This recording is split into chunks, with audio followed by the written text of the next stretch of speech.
Assalamualaikum, apa kabar anak-anak? Kita kembali dalam pelajaran PKN. Minggu lalu kita sudah membahas norma agama dan norma kesopanan.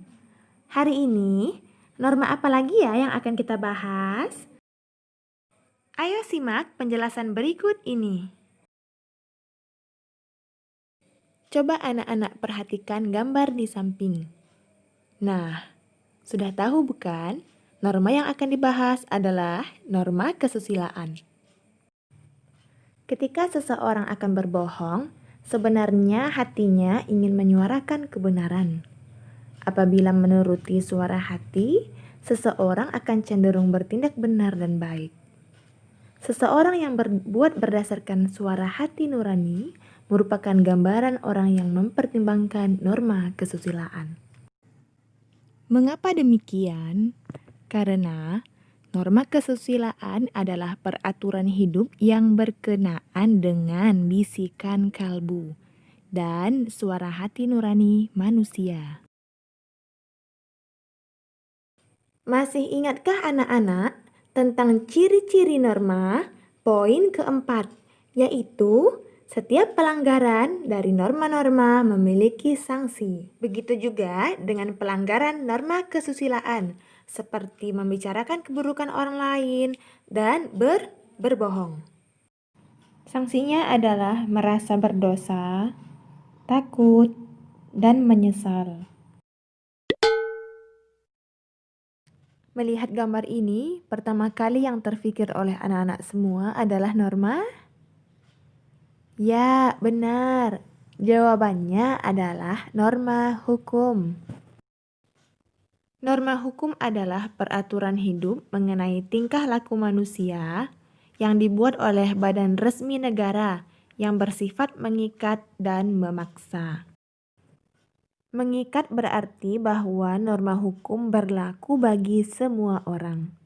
Adapun memaksa artinya bahwa norma hukum ini haruslah dipatuhi. Pelanggaran dan sanksi norma hukum. Pelanggaran norma hukum di sini contohnya pelanggaran lalu lintas, kemudian pencurian.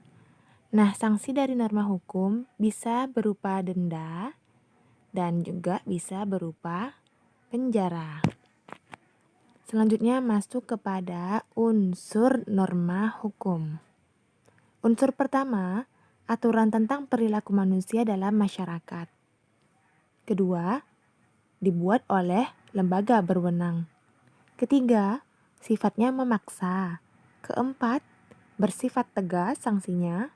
Kelima, aturan berisi perintah dan larangan.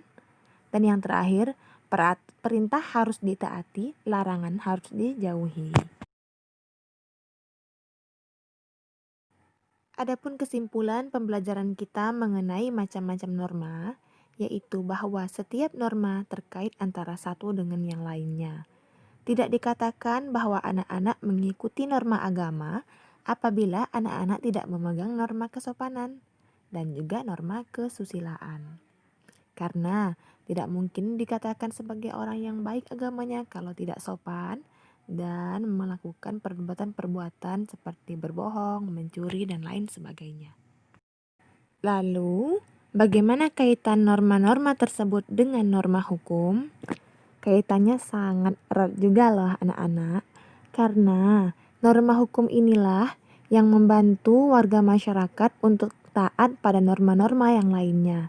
Misalnya, orang tidak akan mencuri karena tahu dan takut bahwa akibat dari mencuri akan dipenjara. Dan mencuri adalah juga melanggar norma kesusilaan dan norma agama. Demikianlah pembelajaran kita hari ini. Lebih kurangnya Ustazah mohon maaf. Wassalamualaikum warahmatullahi wabarakatuh.